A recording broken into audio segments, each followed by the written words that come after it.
রান্না করতে শুরু করব প্রায় বিকেল শেষের দিকে। তো মোটামুটি দেখলাম বাগান জুড়ে অনেক কিছু হয়েছে।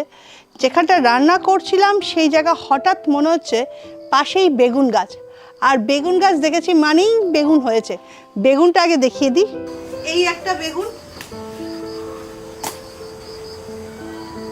এই একটা হয়েছে একটা বেগুন। না, এগুলো পারবো না, বরঞ্চ যেটা পেয়েছি সেটাই ভালো করে বেগুনটাকে রান্না করি। কি করবো বলো তো, একটু আগে তেলটা বসাই।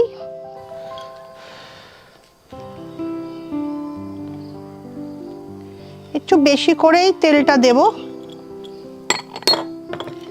এরপর এখানে বেসন রয়েছে, বেসনটাকে সুন্দর করে ফেটিয়ে নিয়েছি। এর মধ্যে একটু কালো জিরে দেবো,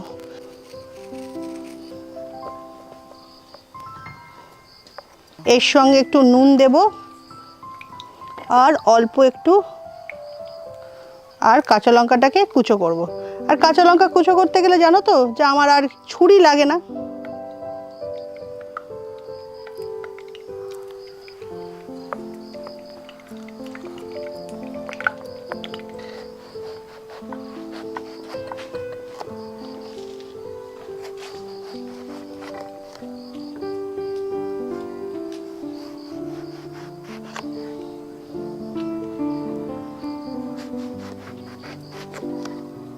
আর একটা ছোট টুকরো করা যেতেই পারে, যতগুলো টুকরো করা যায় ততগুলোই ভালো হয়।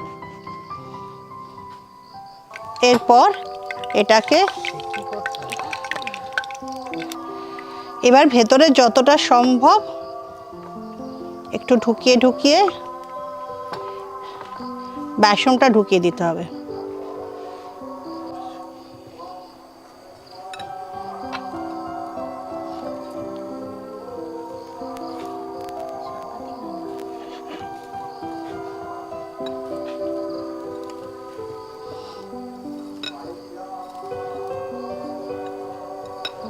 এবার ভাবছো তো এটা কি একটা বিশেষ হচ্ছে, একটা বেগুন নিয়ে কত কাণ্ডই না হচ্ছে। এক একজন এক এক রকম বলছে, যারা সামনে দাঁড়িয়ে রয়েছে তারাও বলছে যে কি এমন কি করছি। কেউ বলছে এক কড়া এখানে তেল লাগবে, তবে আমি জানি না কি হবে।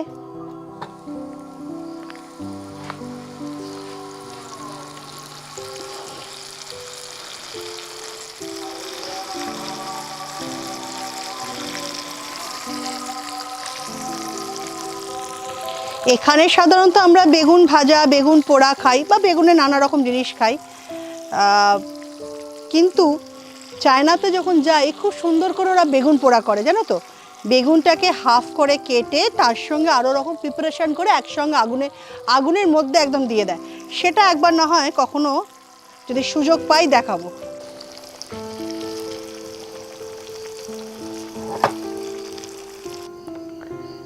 এই তো এবার মোটামুটি হয়ে গেছে, একটু ঠান্ডার জন্য রাখি।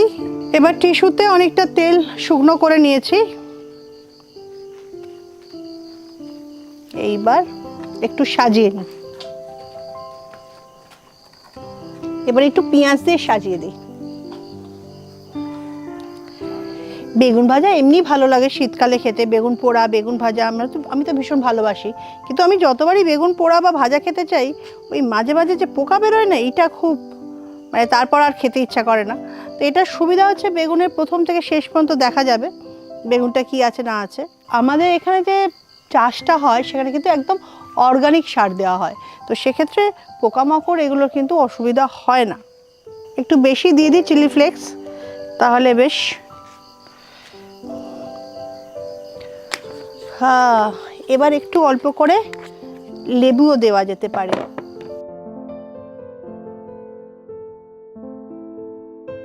ছোট ছোট করে লঙ্কা কেটে নিই। কিছুই না, এগুলো তোমরা ইচ্ছা করলে দিতে পারো, না দিতে পারো, এটা একটু দেখতে ভাল লাগে। বাড়িতে কি আর এত কিছু করে খাওয়া যায়, কিন্তু বাড়িতে যদি হঠাৎ করে কোনো একজন গেস্ট চলে আসে, তো এরকম বেগুন ভাজা তো আর দেওয়া যায় না, কিন্তু এইভাবে বেগুনকে সুন্দর করে রান্না করলে কিন্তু দেওয়া যেতেই পারে। আজকে একটা এই বেগুন রেসিপিটা করার সময় একটা গল্প বলি। সেটা হচ্ছে যেহেতু আমরা অন্যদিকে রান্না করছিলাম, রান্নার করার পর আলোটা চলে যাচ্ছিলো বলে রান্নার টেবিল এখানে সাজানো হচ্ছিল। সাজানোর সময় বেশ ক্যামেরা সেট করে সবাই একটুখানি এদিক ওদিক ঘুরছিল। সেই সময় আমার চোখের সামনে দেখলাম বেগুন গাছ, আর তার মধ্যে রয়েছে বেশ কয়েকটা বেগুন। সঙ্গে সঙ্গে বেগুন পারলাম আর বেগুনের একটা রেসিপি তৈরি করে ফেললাম। এটার জন্য কিন্তু আগে কোনো প্রিপারেশনও ছিল না, মানে ভাবনা চিন্তাও ছিল না। তো জানি না কেমন হবে, বানিয়ে তো ফেললাম।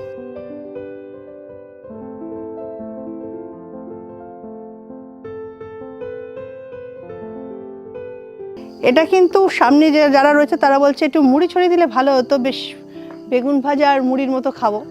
আবার কেউ বলছে যে না শুধুই খাবো। তো কে কিভাবে খাবে তোমাদের ব্যাপার, আমি তো শুধুই খাবো। আমি একটুখানি ভেঙে খেয়ে নিই।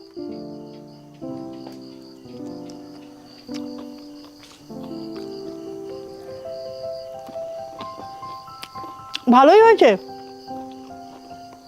লেবুটা দিয়ে আমার মনে হয় আরও বেশি ভালো হয়েছে। এইভাবে কিন্তু বেগুন ভাজা করতে পারো। অবশ্য অনেকেই বলবে এত রকম দরকার কি, বেগুন কাটবো, বেসনে ডোবাবো আর ছেঁকে বেগুনি করে দিয়ে দেবো, এত সরঞ্জামে তো দরকার নেই, এত রকম কায়দাও দরকার নেই।